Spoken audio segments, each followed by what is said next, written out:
Bonjour et merci pour l'invitation. Donc, je ne vais pas trop parler du contenu du projet parce que c'est techniquement un peu ennuyeux. Je vais parler de deux choses. Le premier, c'est l'acronyme SmartCAD. J'avais l'air de trouver ça super rigolo et intelligent d'avoir trouvé ça. Et puis, le projet a été accepté. Et quand je fais SmartMath sur Google, je trouve des associations de protection des chats. Donc, ce n'est pas tout à fait le sujet ici. Donc, c'est aussi important à travailler. Donc c'est un projet de ce qu'on appelle une entreprise conjointe, en l'occurrence hydrogène et pile à combustible. Donc c'est pas des projets standards du FP7 ou de H2020. Ce sont des partenariats publics-privés où il y a une très forte implication du secteur privé dedans, et en particulier ils sont cofinanceurs des projets. Donc l'année où on a reçu le projet, on n'a pas eu de chance. Le cofinanceur, le groupement industriel qui cofinançait n'a pas tenu ses promesses de financement, et donc on s'est retrouvé avec des taux de financement inférieurs à 100%. Alors ça a changé dans H2020, donc il y a plein de choses qui diffèrent sur les autres. Et alors par contre, ce que moi j'ai trouvé intéressant par rapport au début de la discussion, c'est qu'on peut monter dans ce cadre-là des projets intégrés entre, je dirais, la molécule jusqu'au... en l'occurrence ici, c'était des voitures qui devaient utiliser les piles à combustible qu'on pouvait fabriquer. Bon, il s'est trouvé que juste après l'acceptation du projet, l'industriel, le motoriste qui devait être dans le projet est parti. Donc il a été vachement sympa, c'est qu'il l'a fait après avoir le projet été accepté. Donc on a pu travailler quand même.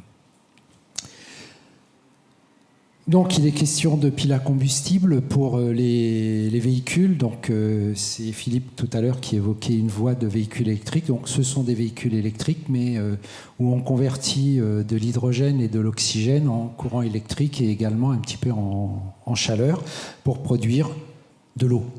Donc effectivement, ça a un intérêt pour un certain nombre de gens. Puis il y a en ce moment... notamment dans les pays juste autour de la France, un gros engouement. Ça a du mal à pénétrer en France. Donc, pour travailler sur ces questions de moteurs électriques à base de piles à combustible. Alors, je vous ai dit que c'était un projet intégré de la molécule au moteur. Oui, bon, ça je passe, ça n'a pas beaucoup d'intérêt. Voilà, et d'aller du molécule au moteur, et en fait de ce qu'on appelle le catalyseur jusqu'à la pile à combustible qui peut faire avancer la voiture. Alors les problèmes dans ces systèmes-là sont pour beaucoup les coûts et aussi la durabilité de ces piles à combustible. Donc la problématique ici était de réduire la teneur en métaux précieux, en l'occurrence le platine. Il faut l'utiliser moins. Donc on avait adopté une stratégie, en particulier dans la partie française du consortium, si ça je peux vous dire.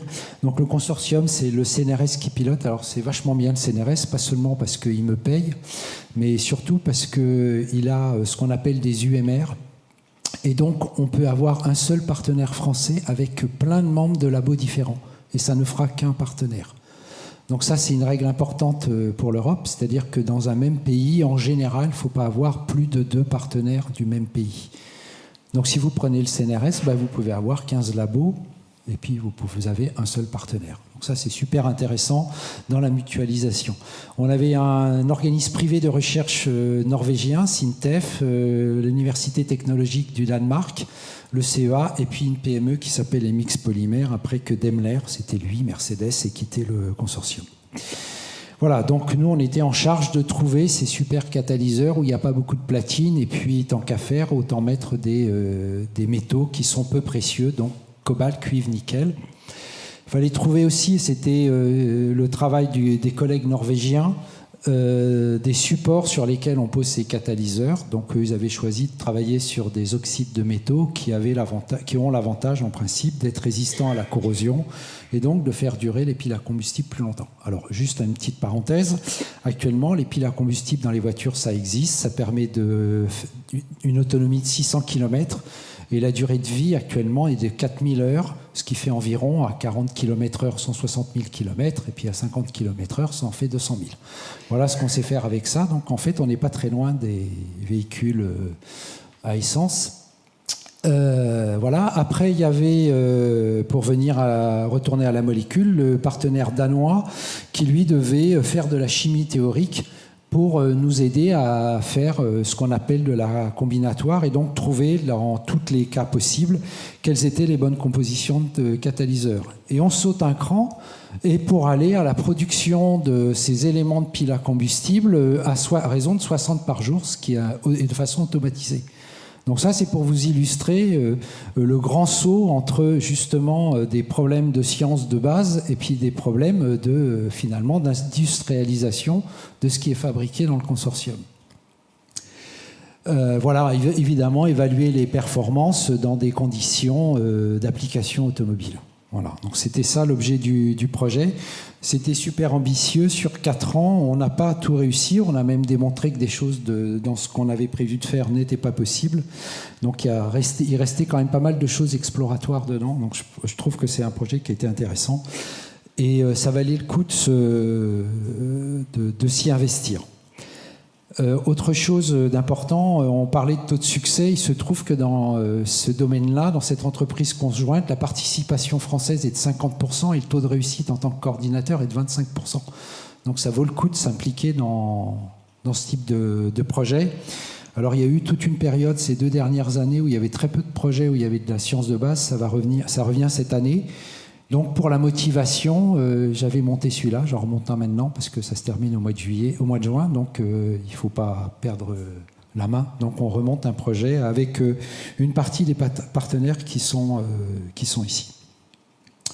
Donc il y a eu plein de projets, plein de résultats extrêmement intéressants qu'il faut maintenant mettre dans un rapport final et le valoriser. Et en particulier dans la partie CNRS, puisqu'on demandait quelles étaient les retombées un petit peu pour nous. Donc avec notre partenaire de Poitiers, IC2MP, on a réussi à faire des catalyseurs qui étaient plus performants que le platine et avec moins de platine dans des conditions assez intéressante pour cette application automobile. Et puis on a mené ça en parallèle et on a convergé avec les prédictions du partenaire danois pour montrer une certaine cohérence dans nos résultats et nos prédictions. Donc on a trouvé un catalyseur stable, voilà, donc ce qui était un des objectifs du projet pour nous. Alors pour les retombées du projet, en général, ce qu'on fait, on doit rendre des livrables qui sont soit publics, soit confidentiels. Donc les livrables publics, il faut faire attention à ce qu'on écrit, parce que quand on a décidé qu'il était public, après on ne peut pas revenir en arrière et il sera accessible à tout le monde. Donc ça a été un des premiers livrables qui était le travail des Danois, c'était de prédire ah oui mais on voudrait pas le mettre tout de suite parce qu'on n'a pas encore publié. Désolé, mais le livrable il est à donner au 31 mai. Donc au 31 mai, le 1er juin, c'est public. Donc il faut faire attention à ces choses-là aussi quand on prépare. On fait des publications. On a organisé ici même, d'ailleurs, vous reconnaissez la cour, un workshop qui a rassemblé tous les spécialistes du sujet ici. Il y avait 80 personnes, mais surtout on a travaillé sur un mélange entre les académiques et puis les industriels automobiles qui travaillent sur les piles à combustible. Alors pourquoi ça c'était important? C'est aussi ce qu'aime bien la Commission européenne et elle encourage à le faire, c'est la publicité du travail qui est fait. Alors en gros, l'Europe donne de l'argent, c'est de l'argent du contribuable, donc les résultats doivent retourner vers le contribuable. Voilà, donc c'est un petit peu ça l'idée. Voilà ce que je voulais vous raconter aujourd'hui. Alors surtout, oui, il faut y aller, quoi.